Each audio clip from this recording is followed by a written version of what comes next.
घनश्याम जी, क्या विदेश नीति पर विपक्ष और सरकार को एक बोली बोलनी चाहिए? नमस्कार अंजना जी, आपको, दर्शकों को और हमारे को पैनलिस्ट को भी।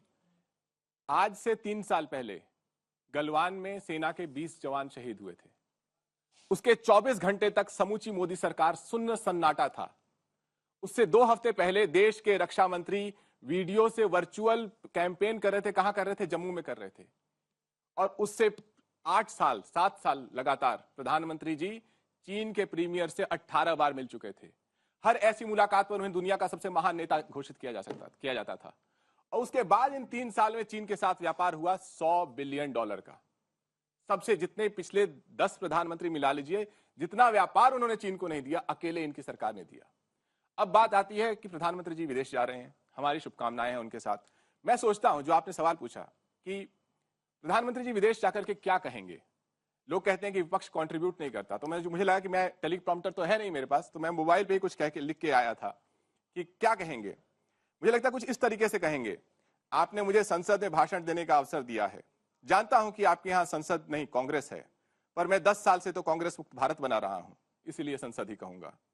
मित्रों, जब मैं पहली बार भारत की संसद में गया, मैंने माथा टेका, उसकी महिमा को देखकर रो दिया।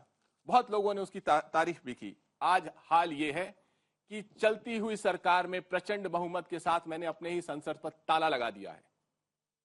एक नए संसद भवन का निर्माण किया है, जिसका सारे विपक्ष, संसद का बहिष्कार करने वाले कह रहे हैं संसद को ताला लगा दिया, मतलब ये टाइम बर्बादी है ना। आपके बीच में नहीं बोला था। एक नए संसद भवन का निर्माण किया है। मेरा जो व्यक्तित्व है वो अद्भुत है। मैंने एक जगह कहा कि देश के 600 करोड़ लोगों ने मुझे वोट दिया। मेरे पार्टी के सभी प्रवक्ता और मंत्री कहते हैं कि देश के 44 करोड़ लोगों को मुद्रा लोन मिला। आज की भारतीय जनता पार्टी का ट्वीट है कि 220 करोड़ लोगों को वैक्सीन दिया गया। ये अद्भुत इसलिए है कि हमारे देश में तो केवल 26 करोड़ परिवार हैं, तो ये 600 करोड़ लोग कहां से आए? तो इस तरीके से झूठ के पुलिंदे पर मैंने बड़ी बड़ी बातें कही हैं, जिसकी बुनियाद पर मैं देश को आगे लेके जाना चाहता हूं। और इस संसद से मेरा एक और निवेदन है। मेरे एक मित्र हैं, यूं तो बहुत अजीज रहते हैं मेरे साथ, अक्सर आया जाया करते थे जहाज में, आज नहीं आए। उन्होंने कहा है कि आप संसद के पास जाएंगे तो एक हिंडनबर्ग है, उसे भी लेते आइएगा, क्योंकि उसकी रिपोर्ट को दबाने की हमने पूरी कोशिश की। अगर वो हिंडनबर्ग इंडिया में होता तो हम सीबीआई, ईडी लेकर के उसको ले आते हैं यहां पर, लेकिन आपके पास तो FBI है, उसको ले आइए। इस तरह की बातें जब प्रधानमंत्री कहेंगे, तब देश में जो असली हालचाल है, जो उनके नेतृत्व का असली सूत्र है, वो देश के सामने आएगा, दुनिया के सामने आएगा। वरना भारतीय जनता पार्टी कुछ भी कह सकती है। यहां पे लगभग 200 लोग हैं, ये कहते हैं 44 करोड़ लोगों को इन्होंने मुद्रा लोन दिया है। हाथ खड़ा कीजिए, यहां पे आप किसी को भी जानते हैं जिसको मुद्रा लोन मिला हो, हाथ खड़ा कीजिए। कहते हैं एक परिवार में 2 लोगों को दिया है। आप एक परिवार घूम के बता दीजिए जिसको 2 लोगों को दिया है। तो झूठ के पुलिंदे पे देश की ना विदेश नीति बनती है। पीएम वहां बोलेंगे कांग्रेस के सामने, अमेरिकी कांग्रेस के सामने कुछ भी बोल सकते हैं। जो टेलीप्रॉम्प्टर पीएम के मोड में आ गए थे, टेलीप्रॉम्प्टर में लिखा रहेगा, आप इसका जवाब दीजिएगा, बाद में दीजिएगा। कुलकर्णी साहब, आपको क्या लगता है, क्या विपक्ष का क्रिटिसिज्म सही है? क्या भारत अभी भी अपने अंदरूनी परेशानियों से इतना त्रस्त है कि वहां विदेश में जाकर जो ग्लोरी, मोमेंट्स ऑफ ग्लोरी हम कह रहे हैं, उस पर उसकी साया रहेगी? ऐसे है कि मैं तो पॉलिटिशियन नहीं हूं, ना मैं डिप्लोमेट हूं। एक मिलिट्री पर्सनल होने के नाते मैं कह सकता हूं ये जो विजिट है, क्योंकि हम लोग हमेशा कहते हैं इंडिया फर्स्ट, नेशन फर्स्ट, उसको मद्देनजर हमारी जो नीति है, कोई एंटी चाइना नहीं है, प्रो USA नहीं है, प्रो रशिया नहीं है, हमारी है इंडिया फर्स्ट। और उस इंडिया फर्स्ट के सिद्धांत को मद्देनजर रखते हुए मुझे लगता है जिस प्रकार से प्रधानमंत्री अब यूनाइटेड स्टेट्स जाएंगे और जिस प्रकार से उनका स्वागत होगा, उसके अलावा जिस प्रकार से नॉर्मल अपने मिलिट्री टेक्नोलॉजीज जो आती हैं, ट्रांसफर ऑफ टेक्नोलॉजीज होते हैं, क्योंकि हमें मालूम है कि कौन हमारा दुश्मन है। चीन हमारा दुश्मन है, इसमें कोई शक नहीं है। एक सवाल मैं इसमें जोड़ना चाह रही हूं, क्या अमेरिका की तरफ से जो बाइडेन जब इतना ज्यादा एक तरह से महत्व दे रहे हैं पीएम के इस दौरे को, तो उसकी सबसे बड़ी वजह चीन है? चीन के खिलाफ उनकी जो नीति है, सोच है, उसकी वजह से ये मिल रहा है हमें सम्मान? ये नहीं, चीन एक है और चीन के पेट में दर्द होगा इसमें कोई शक नहीं। भारत का दुश्मन कौन है? चीन है। 1500 किलोमीटर लंबा जो हमारा बॉर्डर है उसमें 3000 किलोमीटर 3500 किलोमीटर तो हमारी एलएसी है जो चीन के साथ है। अगर हमारा लैंडलाइन फ्रंटियर इतना है, हमारा जो पेनिनसुला है, जो कोस्ट लाइन है वो तकरीबन 7500 किलोमीटर लंबा है, तो उसके मद्देनजर और जिस प्रकार से हम लोग चीन को देख रहे हैं 2020 से हमने चीन से समझौते किए 1993 में, 96 में, 2002 और 2013 तक समझौते करता है। चीन ने क्या किया, जो इस प्रकार से गलवान में उसने जो कार्रवाई की वो शोभा देता है क्या, जिस देश के साथ हम लोग अच्छे संबंध चाहते थे उसी देश ने हमारे पीठ पीछे छुरा गया। तो ऐसे इसमें जब हमारे चीन के साथ संबंध बहुत खराब हैं, आज ही की तारीख में हमारे संबंध जो है अमेरिका के साथ अच्छे हो रहे हैं, जिसके कारण क्या होता है, जिसे बोलते हैं हम लोग डेटरेंस जो है, जो डेटरेंस जो पैदा करने की काबिलियत आती है, चाहे वो ड्रोन्स के द्वारा हो, चाहे बाकी हथियार के द्वारा हो, member of the nuclear supply group हो। क्यों चीन अब भारत के साथ थोड़ा कतराता है? इसलिए कतराता है कि भारत की क्षमता बढ़ रही है, भारत एक तरीके से आत्मनिर्भर हो रहा है, और जिस प्रकार से जो टेक्नोलॉजी है, नीच टेक्नोलॉजी से बोलते हैं, वो टेक्नोलॉजी कौन दे सकता है? अपने को कोई नहीं देगा। आज अमेरिका अपने को देने को तैयार है, चाहे वो प्रेडेटर ड्रोन्स हैं, ड्रोन्स के द्वारा क्या वो बोलते हैं ना, it is forewarned is forearmed. If you're forearmed, you will be forewarned. There is no denying the fact. और ये तब कब हो सकता है? ये जो ड्रोन्स हैं आपको बताएंगे कि चीन क्या कर रहा है या एलएसी के ऊपर क्या होने वाला है। सचदेवा, आपसे मेरा सवाल है, ये भारत का सम्मान है या प्रधानमंत्री नरेंद्र मोदी की लोकप्रियता की धमक है जिसकी वजह से ये हो रहा है? ऑनेस्टली मैं कहूंगा ये आधा आधा है।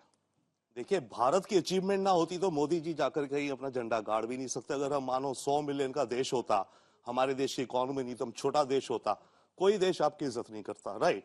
आज हमारा देश ग्रो हो रहा है, मोमेंटम में है, उसकी इज्जत है। उसके ऊपर यस, मोदी जी का कैरिस्मा, मार्केटिंग स्टाइल, जो भी आप कहिए, क्रिएटिविटी, उसका भी बहुत आयल से क्रेडिट जाता है। तो इन दोनों चीजों का मिला जुला असर है, डंके की चोट पे, जो प्राइम मिनिस्टर कहते हैं। बट स्टेपिंग बैक, अभी जो बात हो रही है, देखिए दुनिया में इस समय जो चल रहा है, ये बेसिकली एक जंग चल रही है चाइना और अमेरिका के बीच में। अमेरिका नंबर 1 एम्पायर है। अमेरिका कहता है मैं अब चाइना जो कि नंबर 2 है उसे 1 नहीं बनने दूंगा। चाइना कहता है रोक सको तो रोक लो। तो अभी जो भारत के साथ चल रहा है, डेफिनेटली हमारे अपने इंटरेस्ट है अमेरिका के साथ, राइट? बट अमेरिका क्यों कर रहा है जो आप कह रही है ना, अमेरिका क्यों हमें इतना इज्जत दे रहा है इस समय? बहुत अच्छे अच्छे शब्द कह रहे हैं आजकल। कभी मिस्टर कर्बी कहते हैं कि जीवंत लोकतंत्र है जॉन कर्बी, कभी वो एरिक साहब जो एम्बेसडर हैं वो डोवाल साहब को कह रहे हैं कि he is an international treasure, अंतरराष्ट्रीय खजाना है। ऐसे शब्द सीनियर डिप्लोमेट ऐसे इस्तेमाल नहीं करते, तो एक एक कॉमा को सोच समझ के बोलते हैं। तो कोई तो कारण है जो अमेरिका कर रहा है। बेसिक कारण क्या है इसमें? ये सब आपको लग रहा है एक दिशा में बढ़ रहा है? अगर एरिक गारसेटी जो यूएस एम्बेसडर टू इंडिया है वो अजीत डोवाल की प्रशंसा ऐसे कर रहे हैं, तो ये भी इसके पीछे भी एक वजह है। टोटली कोई एम्बेसडर, वो भी अमेरिका का, ऐसे कोई लूज शब्द नहीं बोलते। ओके, हर चीज प्लान्ड होती है। पॉइंट इज, अमेरिका को इस समय भारत की जरूरत है, चाहे हमें भी बहुत जरूरत है। अमेरिका को जरूरत है। एक बहुत की प्रॉब्लम आ गई है अमेरिका को इस समय, जो दुनिया में जंग चल रही है ना सारी, अमेरिका के अपने वेपन का स्टॉक कम होता जा रहा है। वो यूक्रेन को भेजे जा रहे हैं, नेटो कंट्रीज के पास भी जो वेपन्स म्यूनिशंस थी वो दिए जा रहे हैं, कम होती जा रही है अमेरिका के पास, राइट? उसके अलावा आने वाले वक्त में ताइवान को सामान भेज रहे हैं, और आने वाले 5-6 साल में अमेरिका चाइना या चाइना ताइवान का एक बहुत बड़ी जंग होने के चांसेस हैं, जहां तक अमेरिकन इंटेलिजेंस पूरा सोचती है। अमेरिका के पास ये वेपन्स और एमुनेशन नहीं है। अमेरिका का डिफेंस इंडस्ट्री बेस खत्म हो गया, काफी है बड़ा, बट पिछले 30 साल से अमेरिका ने सोचा नहीं था कभी बड़ी जंग होगी। तो अमेरिका के पास इंडस्ट्रियल बेस नहीं है। अब अमेरिका क्या सोच रहा है कि इंडिया को मैं अपनी इंडस्ट्रियल फैक्ट्री बना दूं डिफेंस के लिए फटाफट।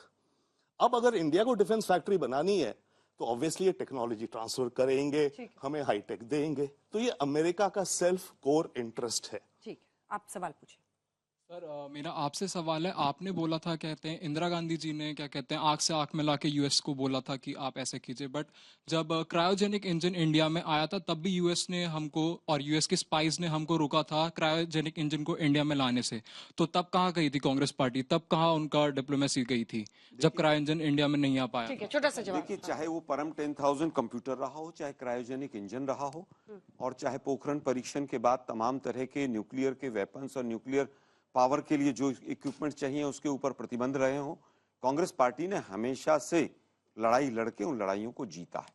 आज हमारे पास क्रायोजेनिक इंजन भी है, मौसम को पहचानने के लिए, एनसो इंडेक्स को पढ़ने के लिए, परम 10,000 भी है, कंप्यूटर टेक्नोलॉजी भी यूएस से आई। लेकिन मैं फिर कहूंगा कि हमारा रशिया यूएस से अच्छा दोस्त हमेशा रहा, वो हमारे हाथ से निकल गया।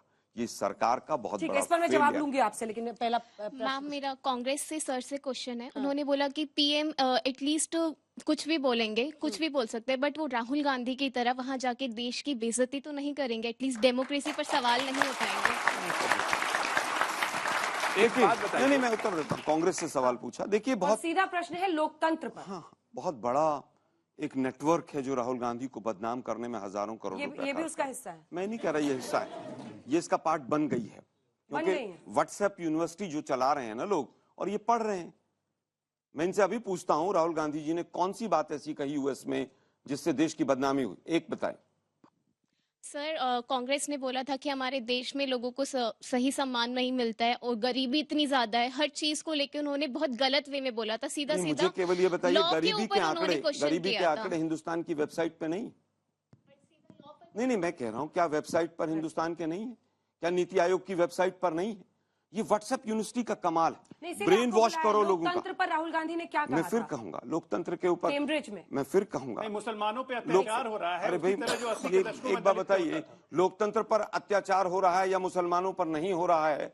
आप जम्मू कश्मीर में 50 सांसदों को यूएस के लेकर आते हैं, क्या दिखाने के लिए लेकर आए थे भाई? क्या अत्याचार हो रहे हैं वो एनसीआरबी के आंकड़ों में नहीं दिख रहा है? मॉब लिंचिंग की न्यूज क्या अमेरिका में नहीं पढ़ी जा रही? अरुण जेटली साहब का स्टेटमेंट शायद इस बच्ची ने, छोटी बहन ने नहीं पढ़ा होगा। उन्होंने स्वयं कहा कि आज देश क्या और विदेश क्या।